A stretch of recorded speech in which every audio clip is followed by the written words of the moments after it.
Ya, yang pasti ini harus hati-hati. Karena apa? Karena menyeret negara-negara lain, akan ada mengelompok, ada polarisasi, dan yang kita khawatirkan akan muncul perang dunia ketiga. Ini yang tentu harus dijaga. Mungkin saja Turki bisa mengajak Iran, ya, karena Iran pasti sudah akan sangat siap untuk mereka mau melakukan serangan ke Israel. Yang saya lihat, negara seperti Iran sudah melakukan serangan ke Israel meskipun tidak berhadap-hadapan langsung. Mereka menggunakan proksi, yaitu Hamas di Palestina sendiri, Hezbollah di Lebanon, dan kemudian eh, ada Houthi di Yemen. Halo Tribuners, Tribun On Fokus kembali menjumpai Anda bersama saya Mariananda.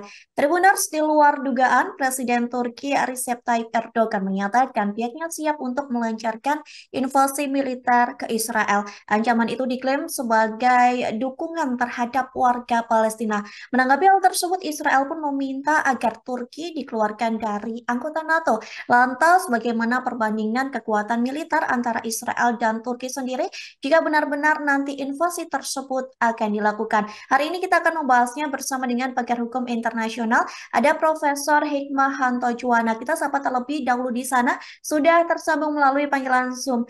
Halo Profesor, apa kabar? Baik, Maria, apa kabar? Sehat ya? Baik, sehat. Alhamdulillah. Profesor sehat, Prof. Sehat, Alhamdulillah. Baik, Profesor, langsung saja kita ke materi hari ini mengenai potensi invasi antara Turki dan Israel terkait Erdogan terakhir kali sudah melayangkan ancaman begitu ya. Pasukan militernya akan menginvasi Tel Aviv. Menurut Profesor sebagai pengantar, bagaimana melihat hal tersebut, Prof?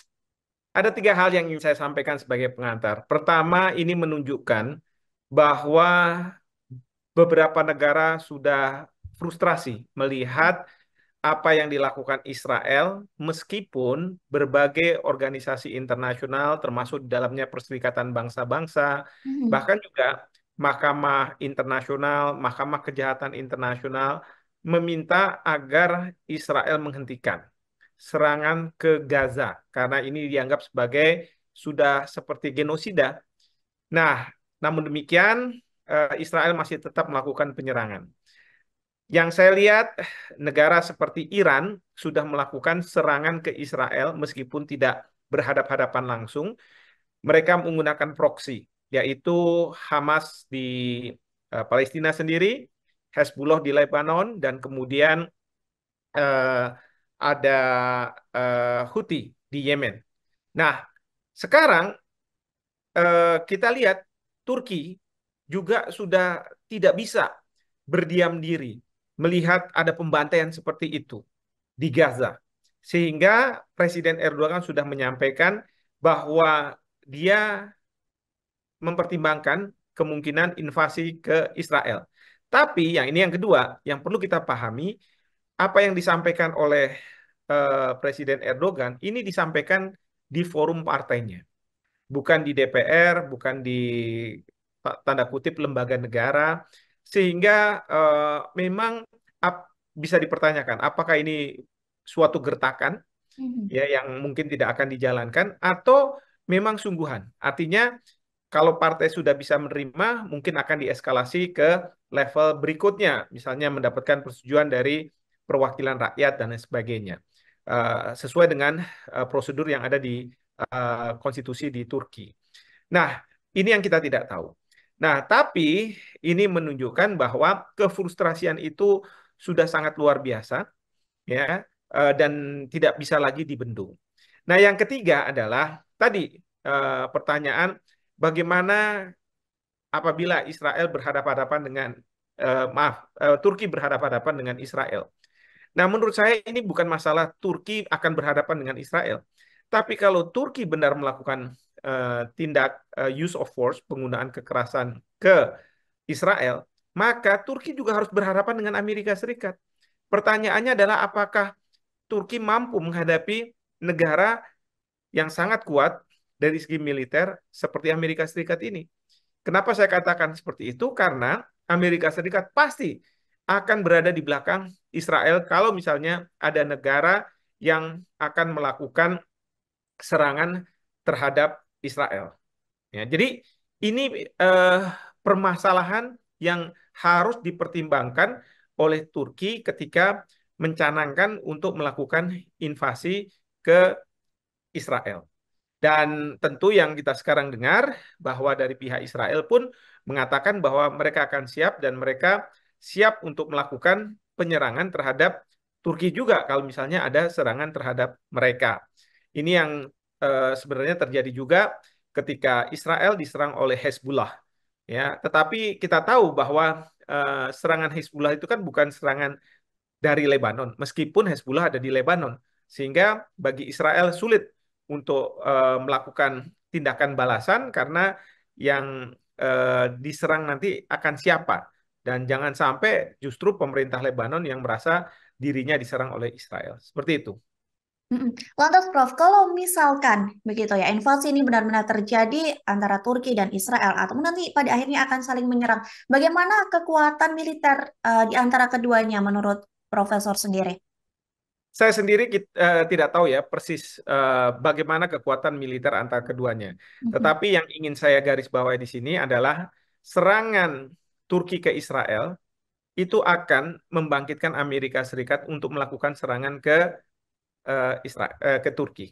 Ya, demikian juga mungkin ada beberapa negara sekutu dari Israel yang akan juga melakukan serangan ke Turki. Nah, ini yang harus dipertimbangkan oleh Presiden Erdogan. Ya, kecuali kalau Presiden Erdogan tidak melakukannya sendiri, tetapi membentuk suatu koalisi seperti pada waktu Amerika Serikat membentuk Coalition of the Willing untuk masuk ke Irak dan kemudian menurunkan Saddam Hussein sebagai presiden di Irak. Nah, itu mengajak negara-negara lain. Maka disebut sebagai Coalition of the Willing adalah negara-negara mana yang mau ikut di dalam apa yang dilakukan oleh Amerika Serikat. Intinya tidak bisa melakukan secara unilateral, karena kalau unilateral nanti akan dianggap sebagai suatu tindakan agresi, tetapi harus dilakukan secara multilateral. Jadi dengan rame-rame lah kira-kira kalau misalnya mau melakukan invasi.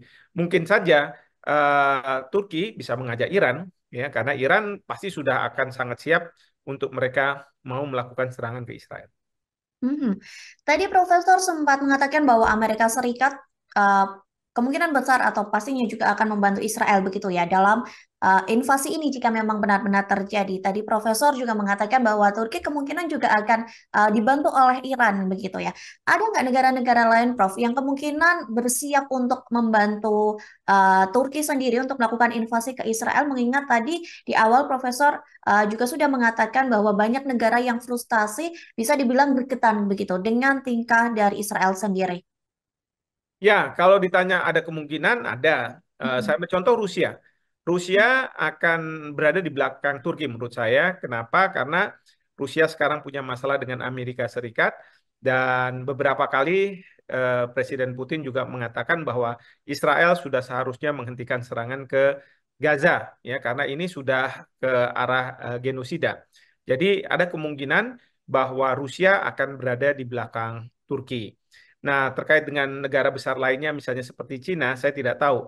Mungkin saja Cina tidak akan terlibat, tapi justru dia akan menjadi juru damai. Ya, kita tahu bahwa Cina sekarang sangat intensif untuk menjadi juru damai, misalnya antara Iran dengan Arab Saudi, kemarin ini antara Hamas dengan Fatah yang ada di Palestina. Hmm. Lantas, Prof, jika melihat tadi kemungkinan juga begitu ya, Prof, kita membicarakan kemungkinan bahwa invasi ini juga akan menyeret gitu negara-negara lain. Lantas bagaimana, Prof, situasi ataupun kondisi sendiri di Timur Tengah ataupun negara-negara Arab ini, Prof? Ya, yang pasti ini harus hati-hati. Karena apa? Karena menyeret negara-negara lain, akan ada mengelompok, ada polarisasi, dan yang kita khawatirkan akan muncul Perang Dunia Ketiga. Ini yang tentu harus dijaga. Memang kefrustrasian ini terus terang tidak bisa dibendung. Jangankan Iran, jangankan Turki, mungkin Indonesia pun sebenarnya memiliki kefrustrasian. Ya, bagaimana bisa menghentikan apa yang dilakukan oleh Israel. Dunia nggak bisa berdiam diri melihat nyawa-nyawa tidak berdosa bergelimpangan. Biasanya Amerika Serikat kalau bukan dilakukan oleh Israel, dia akan turun. Tetapi karena ini dilakukan oleh Israel, mereka masih menunda-nunda.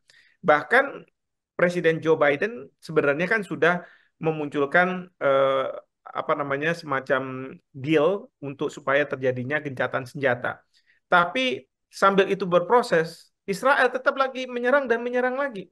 Ini yang membuat dunia terus terang sudah kehilangan kesabaran begitu ya. Maka pernyataan seperti Erdogan ini muncul dan bisa dipahami ya. Justru ini memberikan signal kepada Amerika Serikat bahwa mereka tidak boleh punya standar ganda dan yang kedua mereka Amerika Serikat harus cepat untuk menyelesaikan gencatan senjata antar Israel ini supaya apa? Supaya terhindar dari polarisasi negara-negara yang akan menjurus kepada Perang Dunia Ketiga ini. Hmm. Lantas, Profesor, bagaimana menurut Profesor Hikmahanto sendiri ya sebagai pengamat melihat Turki ini berani mengancam Israel, sedangkan Turki sendiri juga merupakan anggota dari NATO? Ya, yang saya dengar, kalaupun nanti Turki akan menyerang Israel, maka Turki akan keluar dari NATO. Bukannya tidak mungkin juga NATO akan mengeluarkan Turki dari keanggotaan NATO. Karena dianggap sebagai tidak sejalan lagi dengan kebijakan yang dibuat oleh NATO. Nah, ini yang kita tentu akan lihat ke depannya. Kalau memang realisasi dari ide akan menginvasi Israel oleh Presiden Erdogan ini betul-betul diwujudkan. Baik, Profesor. Sebagai penutup juga meminta closing statement dari Profesor Hikmahanto.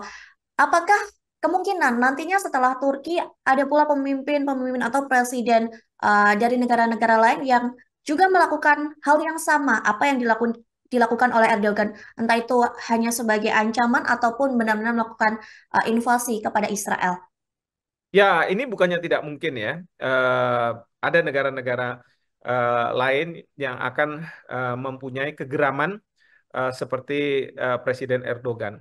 Kalau Iran mungkin akan mengatakan bahwa karena Iran selama ini berada di belakang Hamas, wajar bila Iran ingin segera melakukan serangan terhadap Israel.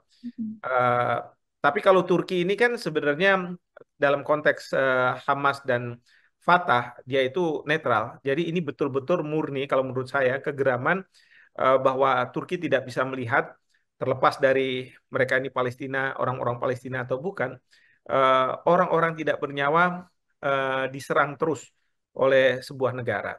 Ya, dan ini bukannya tidak mungkin akan memunculkan eh, keinginan dari negara-negara lain untuk melakukan suatu upaya.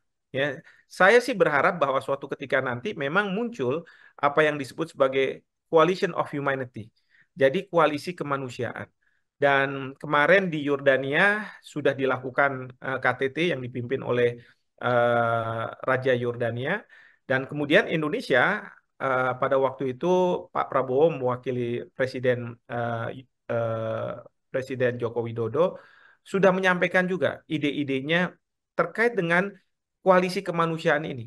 Ya, jadi saya berharap bukannya tidak mungkin Indonesia bisa membicarakan terkait dengan koalisi kemanusiaan, paling tidak membuat Amerika Serikat gentar sehingga Amerika Serikat mempercepat proses apa namanya ceasefire yang selama ini dijanjikan kepada dunia sehingga Israel tidak membabi buta seperti sekarang.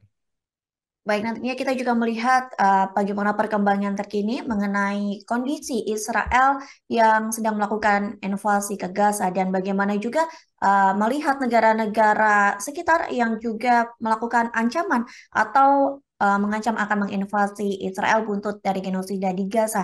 Terima kasih ya Profesor untuk waktunya hari ini. Semoga sehat selalu, semoga kita bisa berbincang di lain kesempatan. Terima kasih Profesor. Baik, terima kasih. Selamat sore. Terima kasih juga Tribuners yang sudah menemani Nanda di On Focus hari ini. Saya Maria Nanda, pamit undur diri. Terima kasih dan sampai jumpa. Download Tribun X sekarang. Menghadirkan lokal menjadi Indonesia.